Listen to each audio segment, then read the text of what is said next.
한 주 안녕하셨습니까? 지난주 말씀은 아담과 하와를 사망에서 생명으로 복귀시키는 섭리 역사에 대한 말씀 떡을 뗐습니다. 그리고 말씀의 핵심은 하나님의 태섭리였습니다. 하나님의 태섭리, 하나님이 왜 태섭리를 하셨는지, 왜 생명을 잉태하셨는지 바로 복귀하기 위함입니다.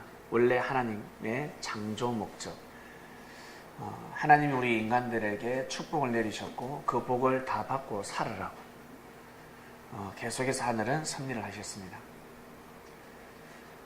중요한 것은 과거 역사가 중요한 것이 아니라 현재 나라는 사람이 존재하고 있다는 사실입니다. 여러분이 이 세상에 존재하고 있습니다. 여러분이 태어났습니다. 이 땅에 여러분들이 태어났습니다. 여러분의 족보를 아십니까? 여러분의 가문의 족보를 아세요? 위로 올라가면 시조가 누굽니까? 저는 박혁거세 선생입니다. 아래에서 태어나신 분. 예. 일각에서는 파충류의 피가 흐르고 있다라는 표현도 하는데,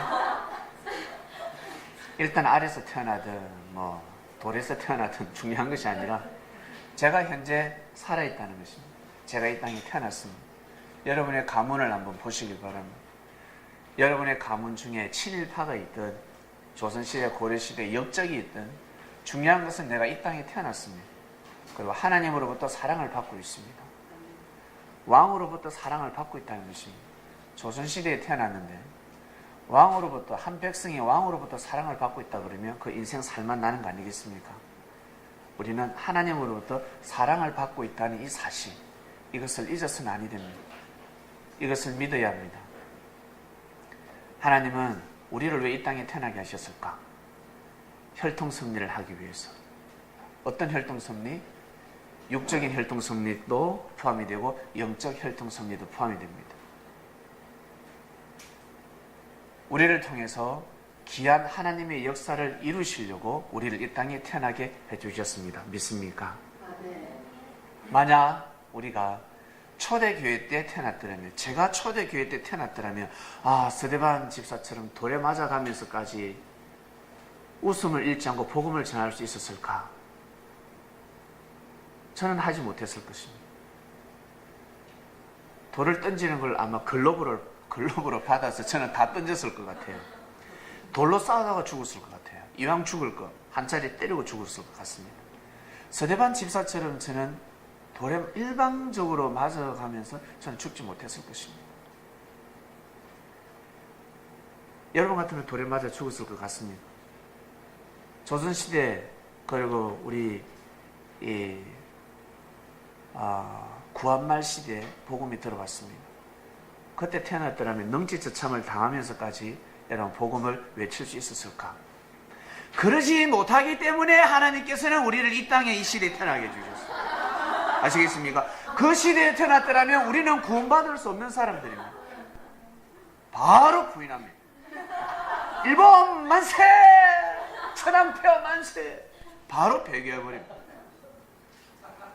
그러지 못하기 때문에 이 땅에 태어나게 해주셨어요. 이 시대에, 핍박이 없는 시대에, 총칼이 없는 시대에 우리 여성들 고문을 당하면서 주여, 저는 주를 부인할 수 없습니다, 할 수 있겠습니까?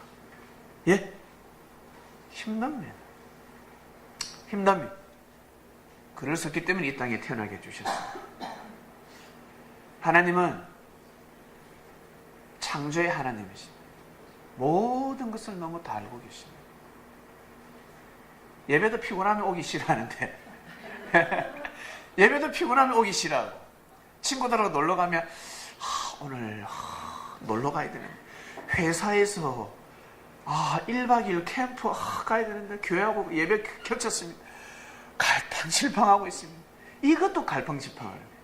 회식이 있습니다. 오늘 수요 예배가 있고 금요 모임에 회식이 있습니다. 영화 보러 간다 그러고 횟집에 회 먹으러 간다 그러는데 갈팡질팡하고 있습니다. 이러는 마음을 우리가 가지고 있는데, 초대교회 때 태어났다. 가면 죽어. 갈 것 같아요? 뒤도 돌아보지 않습니다. 여러분, 우리는 그러한 성품을 가지고 있습니다. 그래서 그 시대에 태어나지 않게 하신 겁니다. 이것이 바로 하나님의 은혜요. 하나님의 은혜입니다. 아시겠습니까? 그래서 우리는 이 시대에 태어났습니다. 이 시대를 책임지고 가야 합니다. 돌을 던질 수 없는 시대, 돌을 맞을 수 없는 시대에 태어났습니다. 하나님이 우리를 보호하는 시대에 태어났습니다. 인권 존중받는 시대에 태어났습니다. 그럼 우리는 이 시대에 책임을 지고 살아가야 합니다. 우리 부모님들 6.25를 겪었습니다. 그리고 우리 할머니들은 일제치하를 겪었습니다. 위안부 시대를 겪었습니다. 위안부, 직업이 위안부였던 할머니들이 어떤 고초를 당했는 줄 아세요? 입에 담을 수가 없습니다. 우리가 똑같이 갚을 수 없는 거 아니겠어요? 마음으로는 똑같이 저 일본에서 위안부를 부정하는 사람들, 네 딸도 똑같이 한번 당해보라 하는 마음을 가집니다. 우리는 네 딸이, 네 마누라가 한번 그 고초를 겪어봐라, 그 소리가 나오는지. 그러나 그렇게 똑같이 행할 수 없는 시대입니다. 그들을 이길 수 있는 방법이 무엇이겠습니까? 그들을 이길 수 있는 방법이 우리는 이제 생겼습니다. 하나님 편에 서면 됩니다. 하나님 편에 서면 하나님이 역사하십니다. 하늘 앞에 맡겨야 합니다. 하늘 앞에 맡겨야 합니다. 독도 문제가 나올 때는 여러분 어떻습니까? 갑자기 외수가 되지 않습니까? 혹시 독도가 일본 땅이라고 할 때 그래 일본 너희들 가져가라 그런 배려하는 마음을 가지신 분 계세요? 예? 양보하는 마음을 가지고 계신 분 계십니까? 없을 겁니다. 일본하고 외교를 잘 하다가도 독도 땅이 자기네 땅이라고 그러면 피가 거꾸로 솟습니다. 갑자기 혈압이 올라가기 시작합니다. 혈압이 180까지 올라갑니다. 독도를 다케시마라고 합니다. 왜 다케시마라고 하는 줄 아세요? 예? 독도를 왜 다케시마라고 하는 줄 아십니까? 이름도 기가 막힙니다. 다케시마 거꾸로 한번 해보세요. 맛있겠답니다. 맛있겠다. 맛있겠다니까. 맛있어 보이니까 계속 독도를 잡으려고. 맛있겠다. 일본 사람의 입맛이 까다롭습니까? 우리 조선 사람의 입맛이 까다롭습니까? 우리 조선 사람이 까다롭습니다. 성격도 까다롭고 입맛도 까다롭고 절대로 독도를 못 빼앗습니다.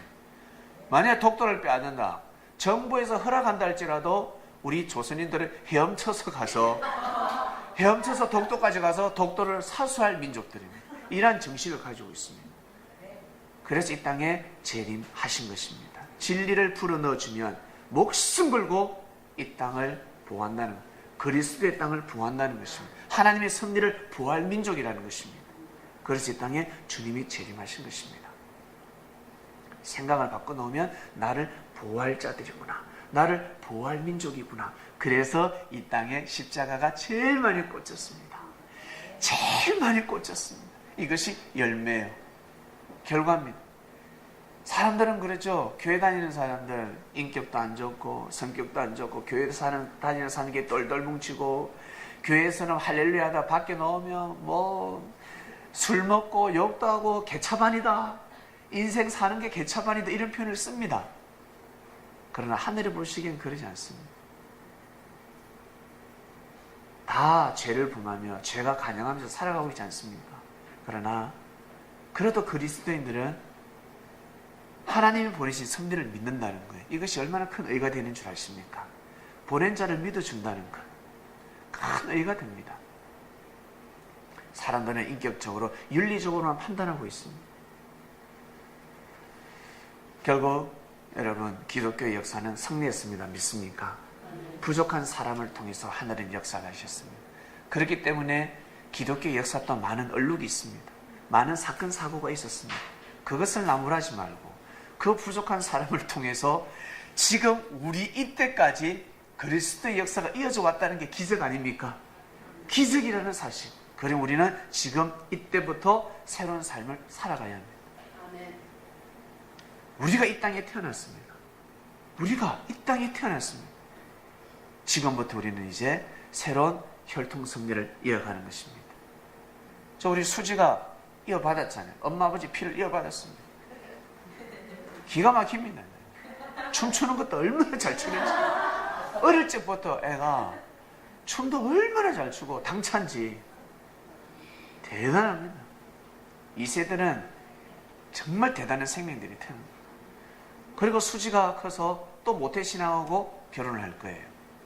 이방인하고는 축복식을 하지 않을 거예요. 우리 안에서 이 세대라고 분명히 합니다. 가정을 맺습니다. 그러면 이제 3세가 태어나고 그 다음 또 그들이 또 맺으면 4세가 태어나고 피가 이제 바뀌어지는 것입니다. 믿습니까? 피가 바뀌어지는 어떤 피? 진리를 사모하는 피, 섭리를 사랑하는 피, 하나님의 뜻을 사모하는 피. 그러면 하나님의 뜻이 무엇입니까? 지구촌을 지상천국 만들게 하는 그 피가 계속 번져가는 것입니다. 예전에는 무력으로 하나님의 뜻을 이루려고 했지만 구약시대는 그때는 싸움의 시대이기 때문에 전쟁의 시대이기 때문에 죽으면 하나님의 혈통 섭리가 끊어집니다. 그래서 죽기 전에 먼저 쳐야 합니다. 전쟁이 일어날 수밖에 없는 시대였습니다. 그래서 하나님께서 먼저 쳐라 그러세요. 싸움의 방법을 가르쳤습니다. 이렇게 하면 전쟁이 세긴다. 하나님이 가르쳐 주셨습니다. 그 방법대로 하니까 싸움을 이길 수가 있었습니다.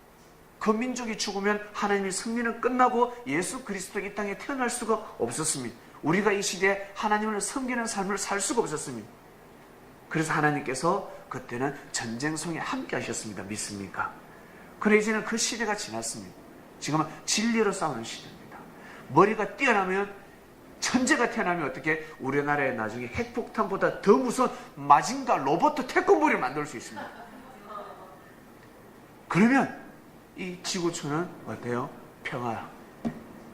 전쟁을 넘볼 수가 없습니다. 독도에 로봇 태권보이가 서 있다 생각해 보세요. 일본에서 그런 말을 할 수 있겠습니까? 할 수 없습니다. 절대 그런 말을 할 수 없습니다. 힘입니다. 우리의 이 건강은 국력입니다. 아시겠습니까? 가정에 가서 비실비실하는 매 아픈 사람들만 있어봐요. 그 가정을 사람들은 우습게 여깁니다. 우습게 봅니다. 그런데 건장하면 아들, 딸들이 건강합니다. 그러면 어떻게 해요? 아무 말 못합니다. 부모를 손댈 수 없습니다. 자녀들이 비리비리하면 그 부모들은 밖에 가면 무시받습니다. 근데 부모가 좀 무지합니다. 무식합니다. 근데 자녀가 똑똑합니다. 머리가 똑똑한 아들이 한 명 있고 그 다음에 온몸에 근육을 가진 아들이 한 명 있습니다. 육체미. 나가면 아무 말 못합니다. 누가 우리 아버지를 무시합니까? 그러면 동네 어른들은 고개 다 숙입니다. 여러분, 이것이 힘입니다. 힘. 이 힘을 길러야 합니다. 아시겠습니까? 섭리는 이 힘을 길러야 합니다. 혼적인 힘을 길러야 하고 육적인 힘을 길러야 합니다. 그래서 섭리를 지키는 것입니다. 만약 주여 보호해 주시옵소서. 하나님 섭리를 보호해 주시옵소서. 이거 가지고는 되지 않습니다. 하나님은 사람을 통해서 역사하십니다. 그래서 그리스도인들은 똑똑해야 하며 그리스도인들은 건강해야 합니다. 아시겠습니까? 여성들은 아름다워야 하며 남자들은 멋있어야 합니다. 그 아름다움으로 섭리를 지키는 겁니다. 아시겠습니까? 무시 못하는 것입니다. 우리 예배 끝나고 나갈 때 깨재재한 여성들만 예배 끝나고 나간다 생각해보세요. 깨재재 해가지고 뭔가 봐도 못났어. 깨재재 하는 사람들이 이렇게 나가면 우습게 해요. 그런 사람이 10명, 100명이 있습니다.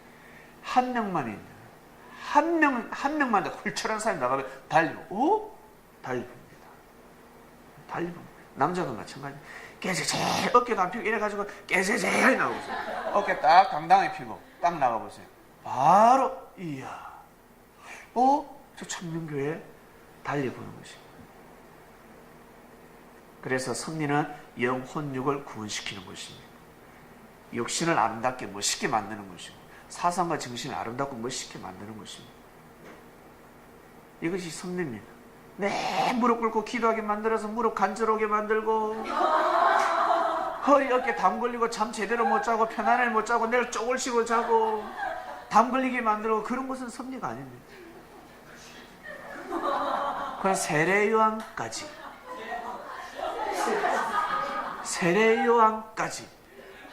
주님이 오셨을 때는 같이 두 발 쫙 뻗고 자는 것입니다.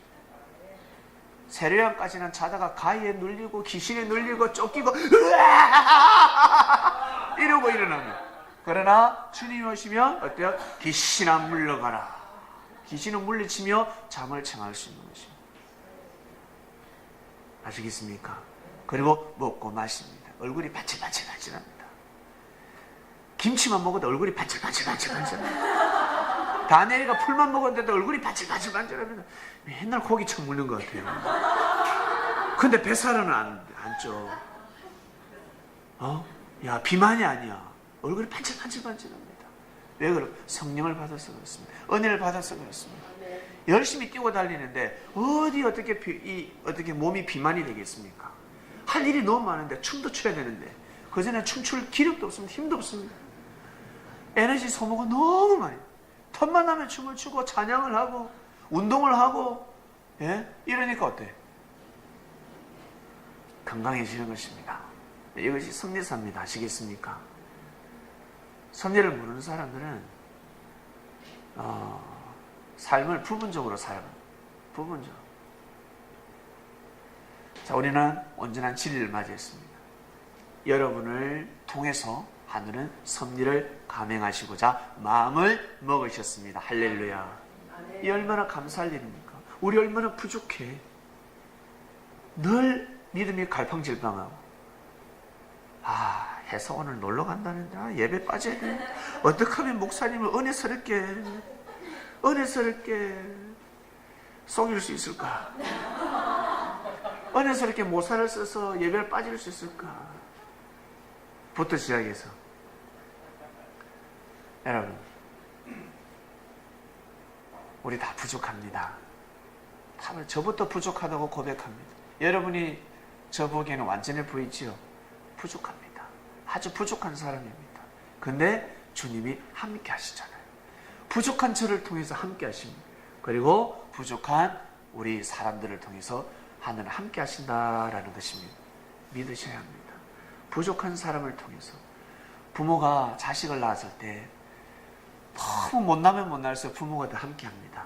잘난 놈한테는요 맡깁니다. 맡겨버려요. 그리고 우리 섭리라는 주관권 안에서 벌써부터 눈을 감으면 이 여사 큰일 아닙니다. 자,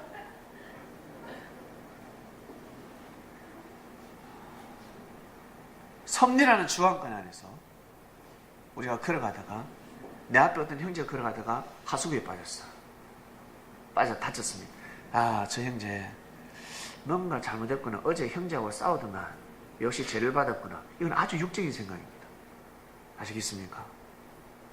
영적인 자는 내 대신해서 빠졌다. 저 형제가 내 앞을 가지 않았더라면 내가 저 하수구에 빠졌을 것이다. 내가 저 하수구에 빠졌으면 나는 하늘 앞에 불평불만할 것인데 저 형제는 저 시험을 감당할 만한 믿음을 가졌기 때문에 어려움에 처했구나 라고 깨달으셔야 된다. 아시겠습니까? 섭리 안에서는 생각을 바꿔야 합니다. 이 섭리 안에서는 내 대신해서 저 형제가 화를 당했구나 라는 지혜를 받으시길 바랍니다. 이것을 확대시켜 나가야 합니다. 그래서 예수님이 십자가의 길을 걸어가신 것입니다. 머리가 안 돌아가는 사람들은 예수님이 죄인이라서 그 길을 걸어갔다고 합니다. 그러나 우리는 하늘로부터 지혜를 받았기 때문에 우리를 대신해서 하나님의 승리를 이루기 위해서 그 길을 걸어가셨다고 믿지 않습니까? 축소시키면 우리 안에서 일어나는 것도 마찬가지입니다. 아시겠습니까? 계단을 올라다 삐걱했어. 나보고 조심하라고 내 대신해서 발목을 다쳤구나 라고 깨달으시길 바랍니다. 그러셔야 됩니다. 그러셔야 하늘로부터 성령을 받을 수 있습니다. 하늘이 우리를 통해서 역사를 하실 수가 있습니다. 오늘 말씀의 주제는 성령을 받으랍니다. 오늘 말씀은 무엇일까? 저는 상당히 궁금했습니다. 하나님, 주님께서 오늘 말씀은 무엇일까? 주님이 어떤 말씀을 선택하실까? 기대가 됩니다. 무엇일까요? 기다려도 오지 않는 말씀. 그 심정을 아십니까? 그 마음을 아십니까, 여러분? 초조해지는 말씀.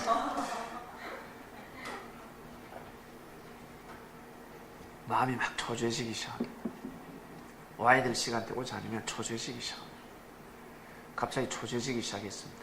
뒤척뒤척 기도하다 뒤척뒤척 하는데 깜짝 놀랐습니다. 깜짝 놀라서 책상에 딱 앉아서 성경을 딱 펼치는데 말씀의 주제와 바로 새 한 마리가 날아왔습니다. 한번 보여주세요. 비둘기입니다. 제가 옥탑방에 살면서 비둘기 한 번도 날라온 적이 없습니다. 그냥 일반 새, 자잘자잘자. 혹시 비둘기 날라온 거 보셨어요? 우리 옥탑방에 사시는 분? 저는 못 봤습니다. 오늘 처음 봤습니다. 비둘기입니다. 비둘기의 상징은 성령입니다. 성령. 비둘기처럼 깨끗하라, 순결하라는 뜻입니다. 그래야 하늘로부터 은혜를 받을 수 있답니다. 비둘기가 내려와서 구구구구구구 걷길래 내가 사진을 팍 찍으니까 팍 도망가더라고. 확 그러면서 아이씨 끔이야 하면서 올라갔어요. 이 사진이 착한 거잖아요. 사진 찍었으면 된 거죠. 기록에 남겼습니다. 하나님 보여주셨습니다. 오늘 말씀 이거다. 성령을 받으라. 오늘 말씀의 주제입니다. 본문 볼까요? 오순절 날이 이미 이르면 저희가 다 같이 한 곳에 모였더니, 오순절은 우리 쉽게 표현하면 49제하고 비슷합니다. 49제. 우리는 49제가 제사지만 사람을 천도하는 거지만 이들은 하나님께 영광 돌리는 49제였습니다. 그러니까 6월절 때 이스라엘 백성들의 첫 이삭을 드립니다. 첫 이삭 하늘 앞에 딱 제물로 드릴 때 그때부터 7주가 지납니다. 7절에 49. 49일 되던 날을 오순절이라고 합니다. 호련히 하늘로부터 급하고 강한 바람 같은 소리가 있어 저희 앉은 온 집에 가득하며, 그러니까 예수님 돌아가시고 나서 이제 제자들이, 마음을 함께하는 제자들이 모였습니다. 그리고 예수님이 부활해서 우리 가운데 보여주셨다. 예수님은 살아계신다. 영생하는 삶을 우리는 보았다. 예수님 우리와 함께하고 계신다. 예수님의 영을 본 제자들이 정신이 번쩍 들었고 그 소문이 삽시간 번지기 시작하면서 믿음이 살아난 제자들이 모이기 시작했습니다. 3절, 불의 혀같이 갈라지는 것이 저에게 보여 각 사람 위에 임하여 있더니, 불의 혀같이 갈라지는 것이 저에게 보여 각 사람 위에 임하여, 한마디로 성령이 온 것입니다. 저희가 표현을 못합니다. 그 성령이 임하는 것을, 그 기운을 표현을 할 수가 없어요. 불의 혀 같다가 됐습니다. 저희가 다 성령의 충만함을 받고 성령이 말하게 하심을 따라 다른 방언으로 말하기를 시작하니라. 방언을 하기 시작했습니다. 방언이 무엇입니까? 유대인들이 말하는, 그러니까 유대교의 말이 아니라, 그러니까 히브리어죠. 히브리어가 아니라 다른 나라 말입니다. 지금 이 시대에 표현하면 영어, 중국어, 일본어, 이런 나라 방언입니다. 다른 나라 방언입니다. 말레이시아에 가면 또 언어가 있을 것이고, 몽골에 가면 몽골의 언어가 있겠죠. 갑자기 제자들이, 히브리어밖에 모르는 자들이 갑자기 영어를 하기 시작합니다. 중국어를 하기 시작합니다. 니하오. 갑자기 제자들이 중국어를 하고 일본어를 하고 스페인어를 하고 독일어를 하고 하기 시작하는 거예요. 놀랄 일이 벌어졌습니다. 배우지도 않았는데. 그때의 경건한 유대인이 천하 각국으로부터 와서 예루살렘에 우거하였더니, 유대인은 디아스포라잖아요. 흩어져서 살잖아요. 국가가 없었기 때문에 다 이주를 많이 했습니다. 그곳에 가서 이제 어때요? 생명을 잉태했습니다. 그곳에 미국에서 태어났지만 유대인입니다. 프랑스에서 태어났지만 유대인입니다. 아버지가 유대인이니까. 그렇게 각국의 유대인들이 그곳에서 태어나서 이제 예루살렘으로 명절이니까, 유월절이니까 하나님께 예배드리러 모여든 겁니다. 그러니까 유학파들이죠, 아마도. 똑똑한 사람들이었습니다. 그들이 우거했는데 소리가 들립니다. 큰 무리가 모여가지고 막 소리를 지르는데 방은 각각의 자기의 방언으로 제자들이 말하는 것을 듣고 소동하여 다 놀라서 기이 여겨 이르되, 보라, 이 말하는 사람이 다 갈릴리 사람 아니냐. 근데 우리 각 사람의 난곳 방언으로 듣게 되는 것이 어찌미뇨. 우리가 난 곳에서 말을 하는 방언, 이들이 우리의 방언을, 우리 언어를 어떻게 하냐는 거예요. 이들은 일본에 가지도 않았는데, 미국에 오지도 않았는데 이들이 어떻게 영어를 하고 있냐는 게 지금 깜짝 놀랍니다, 사람들이.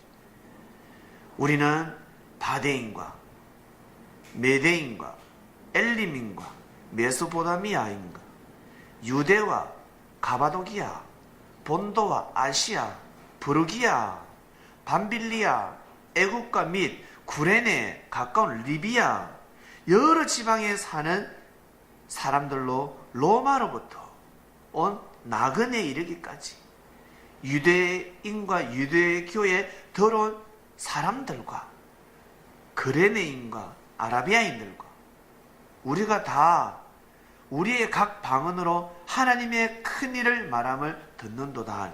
다 놀라며 의욕하여 서로 가로되, 이게 어찌된 일이고, 이러면 깜짝 놀랍니다.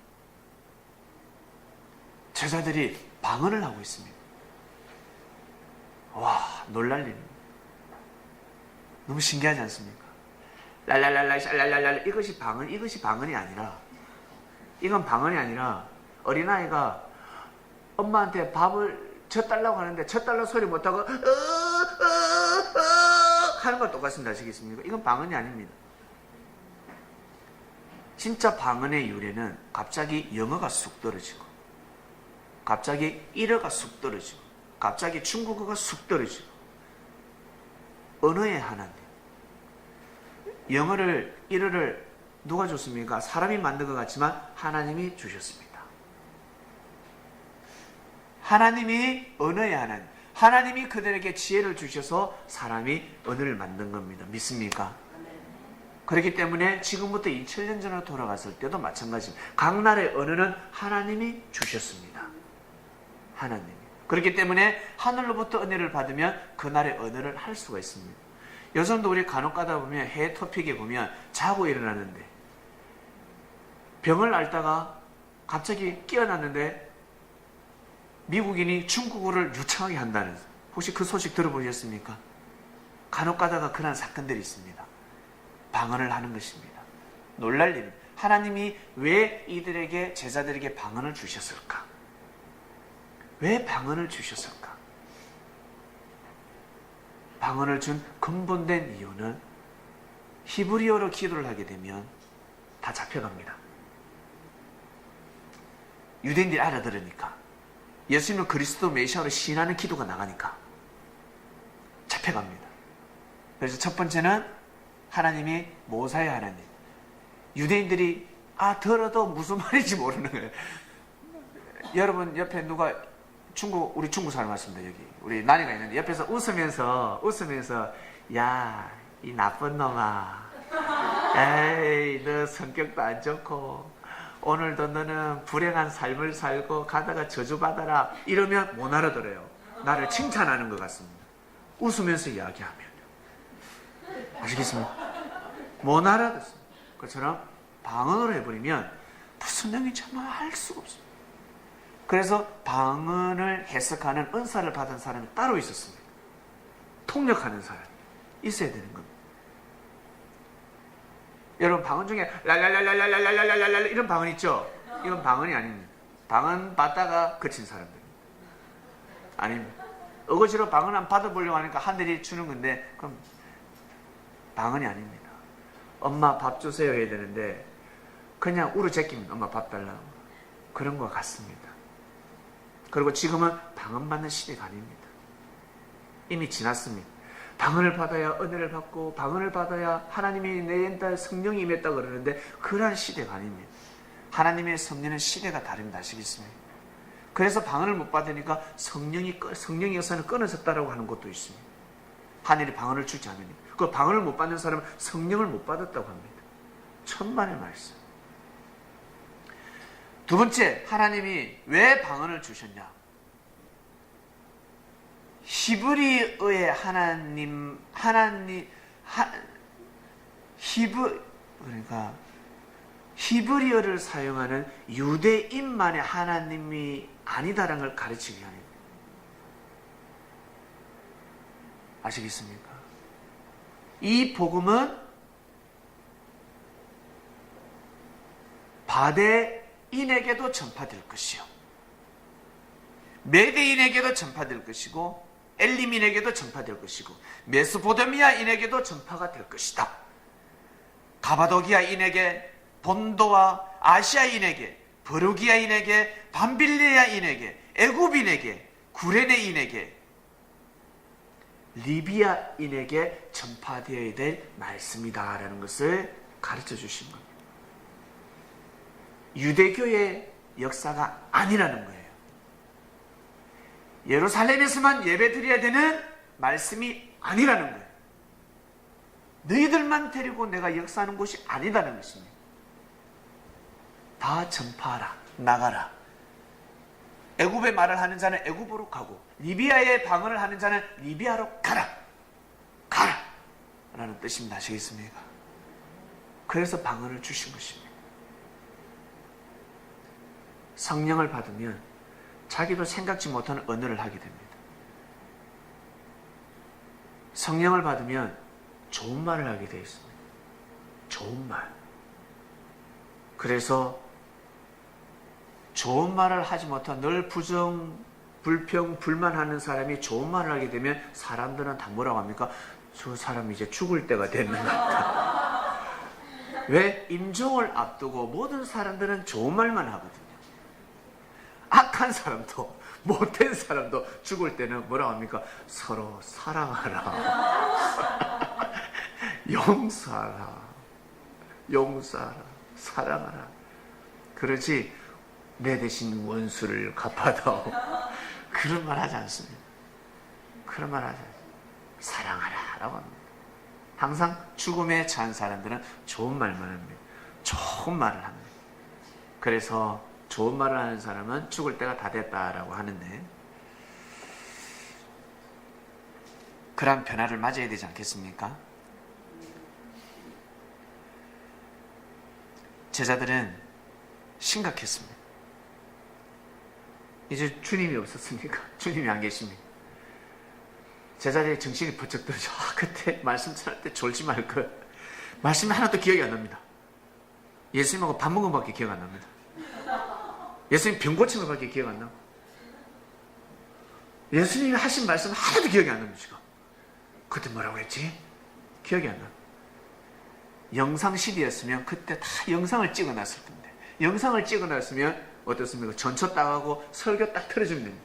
영상을 딱 틀어주면 다 어떻게 그 말씀 듣고 아멘 할렐루야 할 수가 있습니다.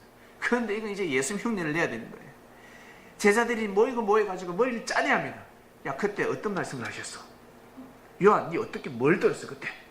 마태, 니 그때 주님이 니한테 뭐라고 했니? 모아가지고 제자들끼리 모아가지고 구전을 만들기 시작합니다. 그때 주님이 이런 말씀을 하셨다. 다 모으기 시작합니다. 글 쓰는 사람 누가 있어? 12제자 중에 아무도 글을 못 씁니다. 야, 그러면 글 쓰는 사람 데려와 빨리. 서기관을 데려와. 서기관을 데려오기 시작합니다. 받아 적어라. 받아 적어라. 알았지? 그러면서 주님의 말씀을 회상하기 시작합니다. 이렇게 역사가 시작됐습니다. 아시겠습니까? 이렇게 역사가 시작된 겁니다. 그래서 요한이가 전한 말씀이 기록이 된 것을 요한복음으로, 요한이가 쓴 것이 아니라 그래서 요한복음, 마태복음, 누가복음, 이 공간복음서, 사복음서를 보면 각각 다릅니다. 조금씩 내용이 조금씩 다릅니다. 무지한 자들은 성경을 조작했다고 합니다. 끼워 맞췄다고 합니다. 진짜면 내용이 똑같아야죠. 머리가 한 수가 낮죠. 아닙니다. 주님의 말씀을 전해도 제자들은 받는 제자들은 제각각입니다. 오늘도 마찬가지입니다. 성령을 받으라 라고 말씀이 나갔는데 딱 나가면 성령이 아니라 뭐요? 성령? 말씀해 주세요. 바로 까먹어버립니다. 성령인지 성량인지 모르겠다는 거예요. 하루만 지나도 까먹어버립니다. 근데 1년이 지나고 2년이 지나고 3년이 지나는데 그 기억하겠습니까? 기도를 해서 은혜를 받아야 합니다. 성령을 받아야 그때 주님 말씀하신 것을 다시금 기억할 수 있습니다. 사건 사고가 났을 때 체면을 걸잖아요. 체면을 걸어서 기억나지 못하는 것을 기억나게 만듭니다. 그처럼 기도를 왜 합니까? 체면은 마음을 다 비우는 거거든요. 싹 비웁니다. 그리고 그게 빠져듭니다. 그러면 기억나지 않았던 것이 기억나기 시작합니다. 기도가 그렇습니다. 마음을 비우는 겁니다. 마음을 비우면 하나님이 하신 말씀들이, 응답들이 기억이 나기 시작합니다. 하나님의 말씀에 대한 귀중함, 소중함이 서로 마음에서 싹트기 시작합니다. 사랑할 수 없는 사람을, 형제를 사랑하게 됩니다. 늘 내 입에서는 육적인 말만 나왔는데 이제는 주님을 대신해서 주님이 하신 말씀을 대언하기 시작합니다. 주님이 하신 말씀들이 있거든요. 그 말씀을 대언하는 삶을 살아갑니다. 성령을 받아야 합니다. 성령을 받지 않으면, 하나님의 은혜를 받지 않으면 방언을 할 수 없습니다. 방언을 못합니다. 우리는 이 시대에 방언이 있습니다. 여러분, 어떤 방언을 해야 될까? 어떤 방언을 해야 될까? 물론 영어를, 일어를, 중국어를 열심히 공부해서 그 나라에 가서, 그리고 이 땅에 중국 사람들, 그리고 영어를 밖에 모르는 사람들에게 복음을 전할 수도 있습니다. 1차원적이고 2차원적인 방언은 여러분이 가지고 있는 소리로 하나님의 영광을 드러내길 바랍니다. 여러분이 구사하는 그 언어를 가지고 하나님을 증거하시길 바랍니다. 언어는 입으로 하는 언어가 있고 그 다음에 몸으로 하는 언어가 있습니다. 몸으로 배고프다 그래서 나 배고프다 그러면 이걸 바디 랭귀지라고 합니다. 화장실 급합니다. 그러면 이러면 됩니다. 이러면 화장실 바로 가르쳐줍니다. 맞잖아요. 그 다음에 약국에 가서 머리가 아픕니다. 머리 아픈 약 달라고 하면 아프면 머리. 그 다음에 이빨을 아프면 이러면 이빨 아픕니다. 이것이 바로 성령을 받았을 때 방언을 하는 것입니다. 지금 올림픽 중입니다. 올림픽 경기에서 여러분 육상이든 체조든 할 때 하르잖아요. 하늘. 이게 다 방언입니다. 하나님께 영광을 돌리는 것입니다. 자기의 그 육상을 통해서 그 올림픽 나가기까지 얼마나 많은 고초를 겪었겠습니까?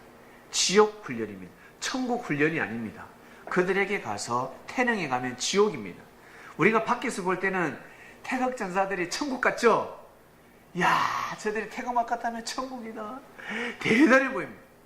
근데 그 마크를 달기까지는 지옥입니다. 지옥 같은 삶을 살아가야 합니다. 그래야지만이 영광의 면류관을 쓸 수가 있습니다. 올림픽에서 금메달 따는 사람들은 지옥 훈련을 한 사람들입니다. 지옥에서 살아남은 사람들입니다. 연단받은 사람들이라는 것입니다. 그들이 나와서 영광의 면류관을 쓰잖아요. 금메달을 달지 않습니까? 바로 이겁니다. 그들은 자기 자신의 몸을 통해서, 재능을 통해서 하나님께 영광을 돌리고 있습니다. 그러려면 성령을 받지 않으면 제 일을 할 수가 없습니다. 하늘로부터 성령을 받아야 합니다. 은혜를 받아야 합니다. 이방인도 있잖아요. 하나님 안 믿고 부정하는 사람도 있잖아요. 절에 가는 사람도 있잖아요. 불교인도 있잖아요. 네, 맞아요. 그런 자를 통해서 하늘은 또 역사를 하시는 겁니다. 때가 되면 알겠지. 죽기 전에는 알겠지. 내가 너와 함께 했다는 걸 알겠지. 네가 금메달 딴 거, 너 능력으로 딴 것이 아니라 내가 함께 했기 때문에 딴 거라는 것을 알게 되겠지입니다. 언젠가는 알게 되겠지. 올림픽은 성령을 받은 자들이 나와서 지금 축제입니다. 그래서 우리가 올림픽을 보면 다 은혜를 받잖아. 최고인들이 나와서 겨루기를 하고 있습니다. 최고 엘리트, 각 나라 1인자들이 나와서 지금 싸움을 하고 있습니다. 우리는 그걸 보고 은혜를 받습니다. 놀랍지 않습니까? 사람이 저럴 수 있구나. 사람이 공중에서 어떻게 저렇게 돌 수가 있어요?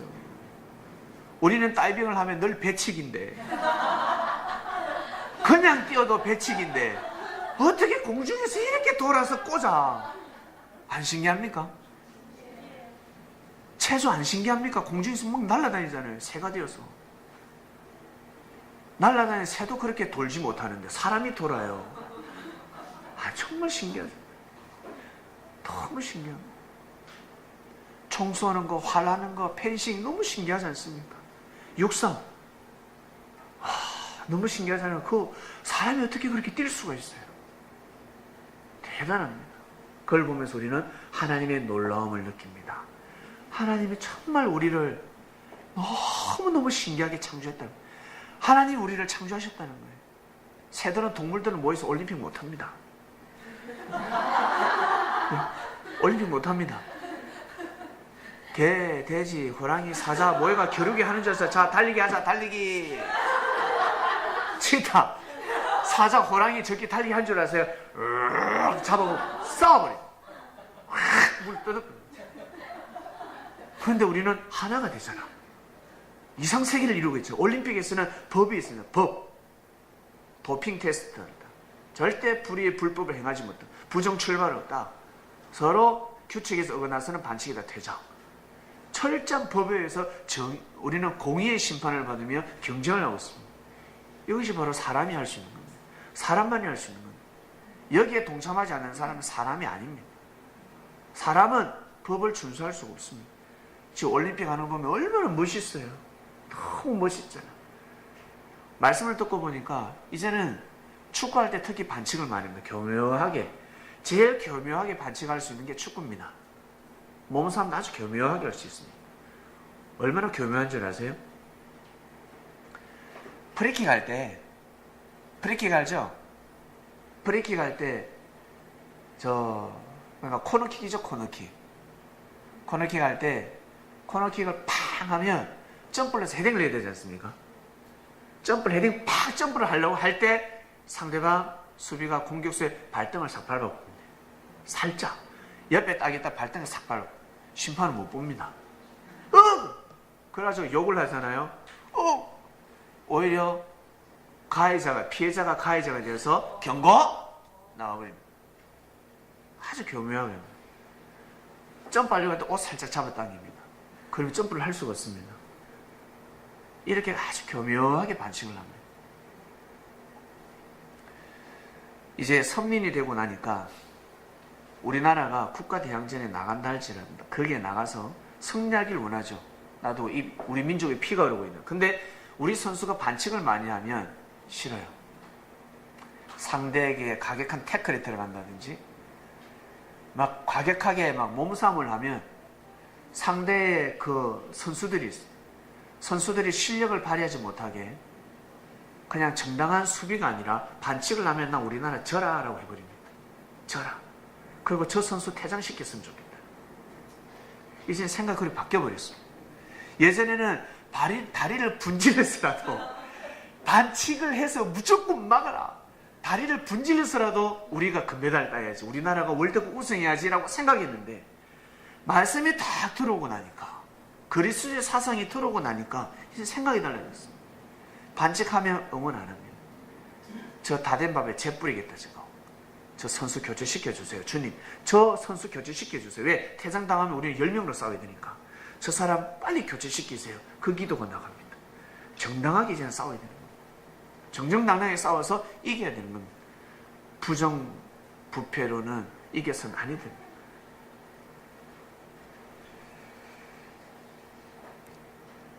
성령을 받으면 방언을 하게 되어 있습니다. 우리 성령을 받으니까, 우리가 성령을 받으니까 방언이 나가잖아요. 늘 불평불만, 형제들을 심판하는 방언이었는데 이제는 어떻습니까? 형제를 인정하는 방언이 나가고 있습니다. 방언입니다. 평소에 왜 그런 언어를 사용하지 않았습니까? 생명을 사랑하는 언어를 사용하지 않았기 때문에 성령을 받으면 생명을 사랑하는 말이 나갑니다. 이건 방언입니다. 방언. 여러분 방언을 많이 하시길 바랍니다. 방언을 하면서 하셔야 합니다.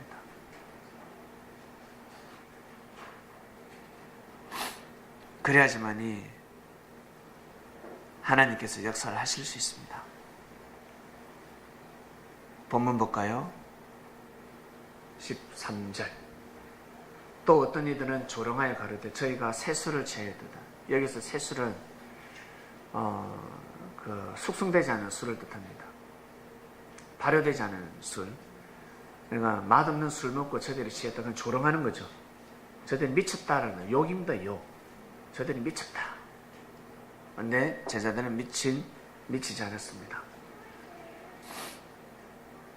마음이 주님한테 미쳤지, 마음이 그만큼 올라갔다는 것, 다다랐다는 것입니다. 진짜 미치지 않아서 정신이 미친 자들이 아니었습니다.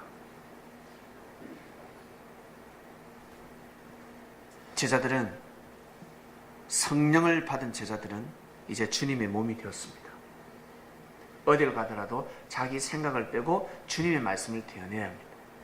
예수님이 이런 말씀을 하셨습니다. 제가 만났던 예수님은 이렇게 하나님을 전가하셨습니다.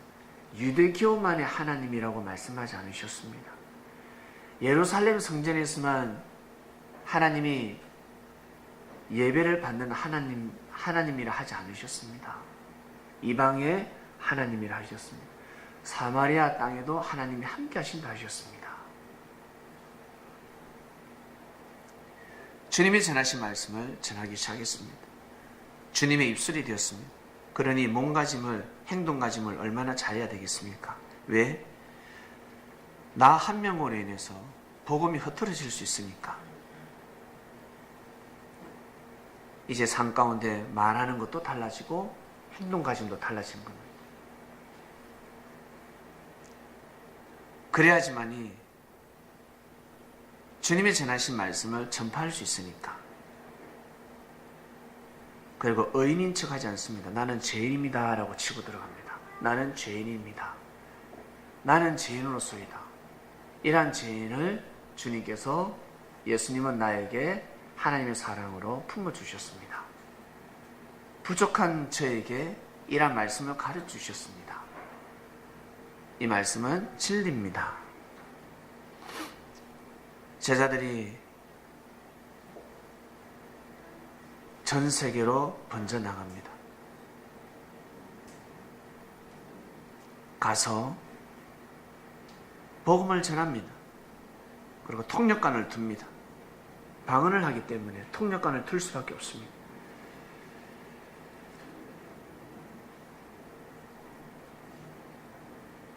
그리고 어떤 제자들은 공부를 해서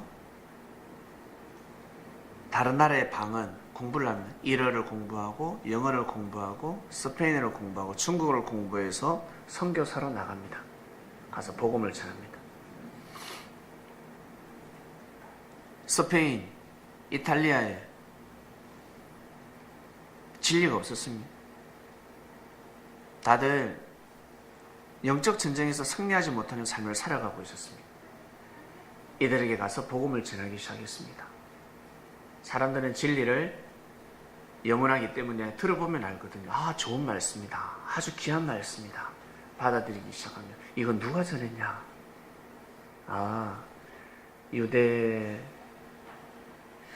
유대인이 전했습니다. 유대인 누구? 갈팡질팡하죠. 왜 소문은 삽시간 번져갔습니까? 십자가에 못 박혀 죽었다 그러면 이건 죄인입니다. 설명을 하면 역사를 읊어야 됩니다. 예수님이 죄인이 아니라는 것을 밝히려면 역사를 읊어야 됩니다. 얼마나 말을 많이 해야 되겠습니까? 십자가 처형은 죄인 중에 죄인이거든요. 그 당시 때 십자가의 처형을 당했다 그러면 악인 중에 악인이요, 죄인 중에 죄인이기 때문에 예수님이 죄인이 아니라는 것을 밝히기 위해서는, 왜 예수님이 십자가에 못 박혀 돌아갈 수밖에 없었던 사연을 밝히기 위해서는 역사를 읊어야 합니다. 유대교의 교리와 예수님이 가져오신 교리는 다르다는 것을 읊어야 합니다. 그럼 얼마나 유식해야 되겠습니까?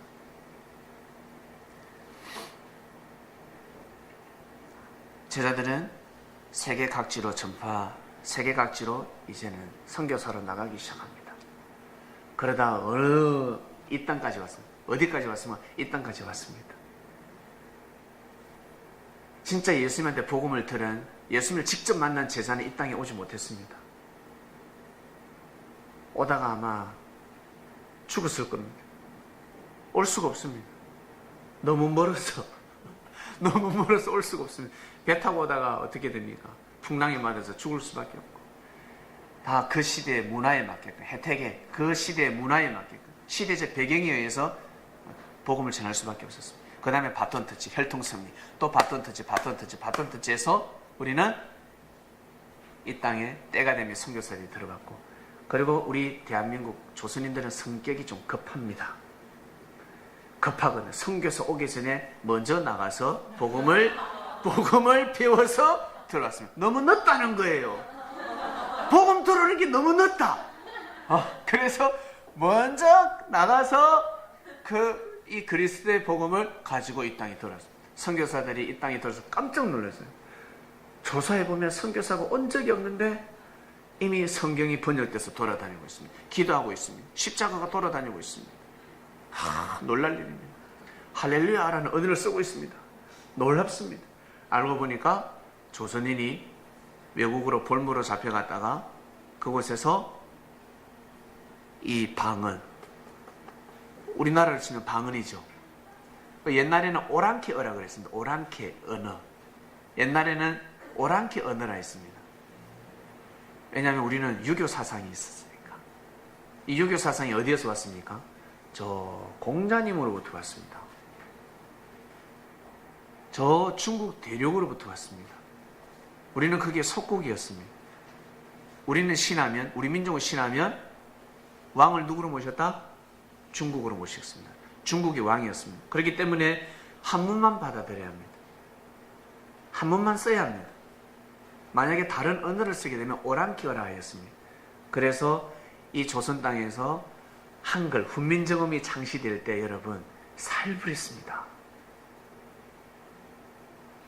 세종대왕이 내가 지금부터 백성들이 쓸 수 있는 언어를 창시하겠다, 만들겠다라고 공포하면서 작업에 들어갔습니까? 아니면 비밀리에 작업 들어갔습니까? 비밀리. 그걸 나중에 반포하기 전에 어떻게 됐습니까? 오랑캐라 했습니다. 오랑캐 놈들이 쓰는 언어를 어떻게 왕이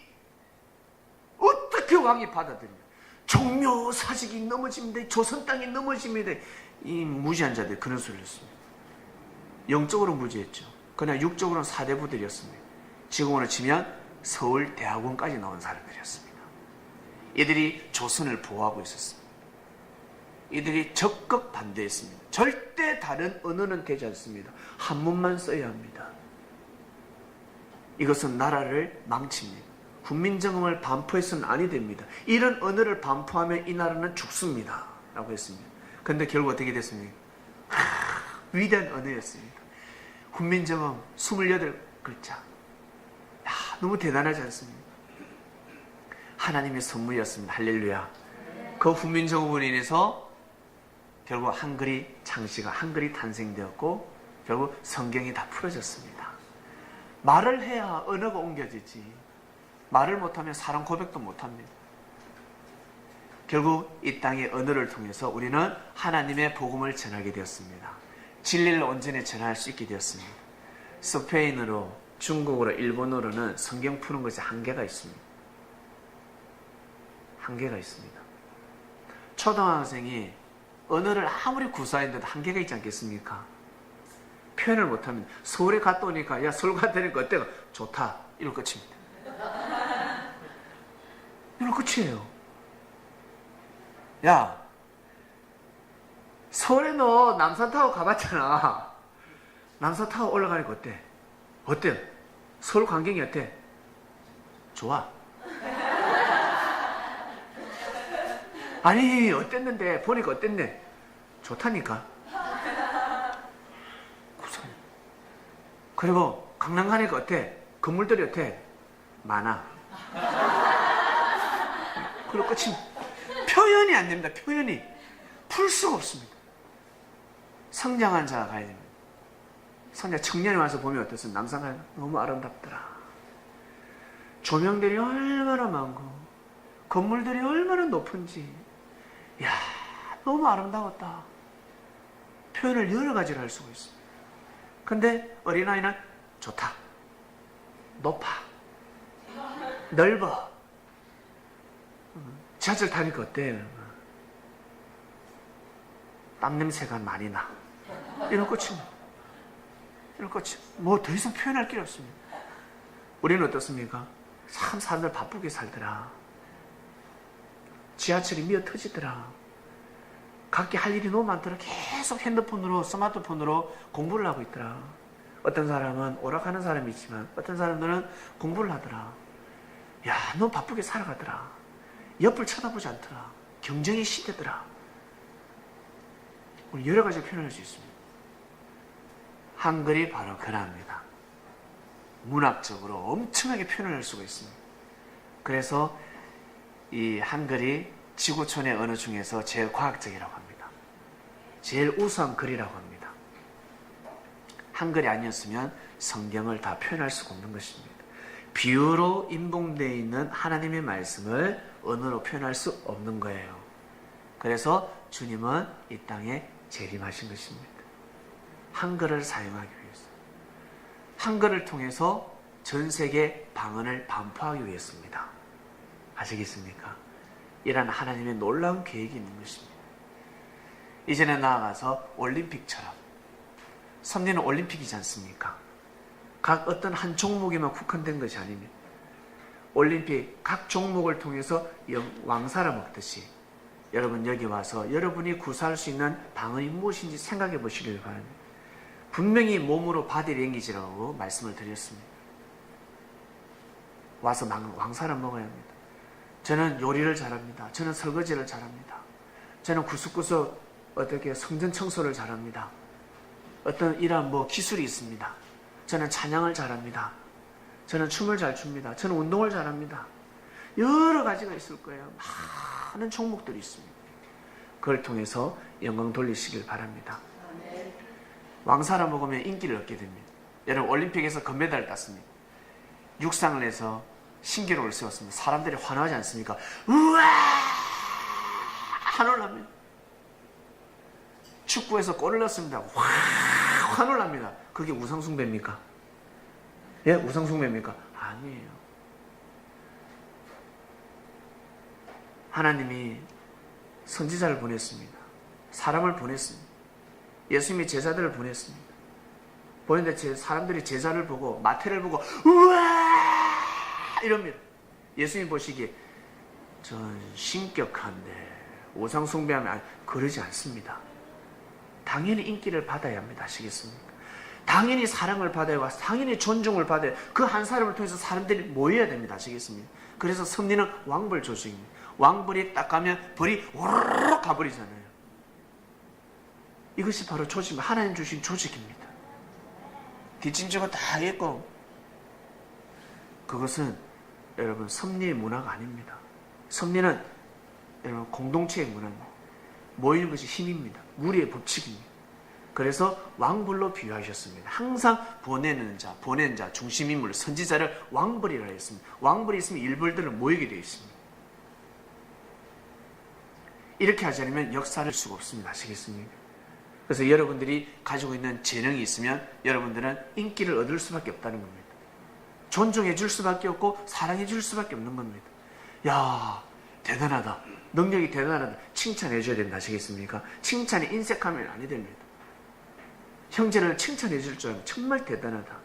밥만 잘안 쳐도 칭찬해 줘야 됩니다. 청소만 잘해도 칭찬해 줘야 돼요. 정말 대단하다. 그 한 가지가 우습게 여길 것이 아닙니다. 내가 할 수 없는 일을 하잖아요. 내가 할 수 있는 일을 하고 있습니다. 칭찬해 줘야지. 우리 교회에서 여러분 사람들이 잘 칭찬하는 게 무엇입니까? 우리 기독교에서 보면 막 전도해 전도 데려오면 야 막 칭찬하기 시작합니다. 그것만이 칭찬이 아닙니다. 데려와서 관리 누가 할 건데, 누가 말씀 누가 전해줄 건데, 누가 또 그 사람의 마음을 풀어줄 건데. 여러분 내가 이 사람을 전도해도요 나보다 더 친한 사람이 생깁니다. 내가 전도를 했을 뿐이에요. 나보다 더 마음이 잘 통하는 사람이 있단 말이에요. 그 사람하고 고민거리를 털어놓습니다. 근데 내가 전도했는데, 내가 데려왔는데 내한테 고민거리를 털어놓지 않으면 갑자기 씁쓸하게 느껴집니다. 그래서 섭리를 알아야 합니다. 내 역할은 데려오는 역할이었구나.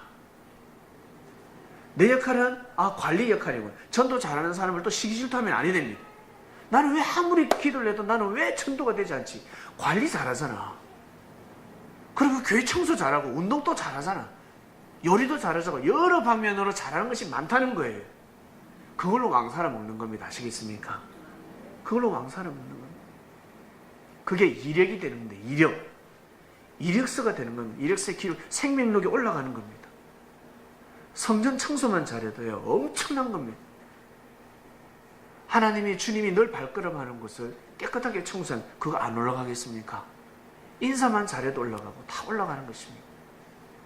할 일이 너무 많습니다. 여러분 성령을 받으신 여러분들 방언하시길 바랍니다. 방언하는 삶을 살아가시기를 주님의 이름으로 축원드립니다. 기도하고 마치겠습니다. 하나님 아버지 감사합니다. 주께서 성령을 받으라 하셨습니다. 왜 성령을 받아야 될까? 몸이었기 때문에 그렇습니다. 주님의 육신이었기 때문에 그렇습니다. 주님은 살아생전에 성령을 받은 자들은 무엇이겠습니까? 주님을 절대 믿고 따라가는 자들입니다. 배워라. 나한테 와서 배워라. 주님께 계속 배우고 또 배우고 또 배우고, 그것이 바로 성령 받은 자들이었습니다. 주님은 때가 되면 가셔야 되는데 가시기 전에 많이 배워야 되지 않겠습니까? 어떤 말씀을 전하시는지, 어떨 때 대처를 어떻게 하시는지, 이것이 바로 한때 두때 반때입니다. 한때 두때 반때는 바짝 붙어서 배워야 합니다. 배워야 가르칠 것이 있습니다. 배우지도 않았는데 무엇을 가르칠 수 있겠습니까? 주님은 다 가르쳐주고 가셨습니다. 그 이후에 이제 성령을 받아야 합니다. 하나님의 마음을 받아야 합니다. 하늘의 은혜를 받아야 합니다. 그래야지만이 주님의 몸이 되어서 인생의 삶의 길을 걸어갈 수가 있습니다. 이 시대에 성령의 역사가 일어났으니 성령을 받는 장명교회 성도들, 그리고 새로운 생명들 모두 다 성령 받게 하여 주시옵소서. 믿음을 가지는 자는 이미 성령을 받았으니 삶 가운데 방언하는 삶을 살 수 있도록 축복하여 주시옵소서. 감사를 드리며 사랑하는 주님의 이름으로 기도드립니다. 아멘.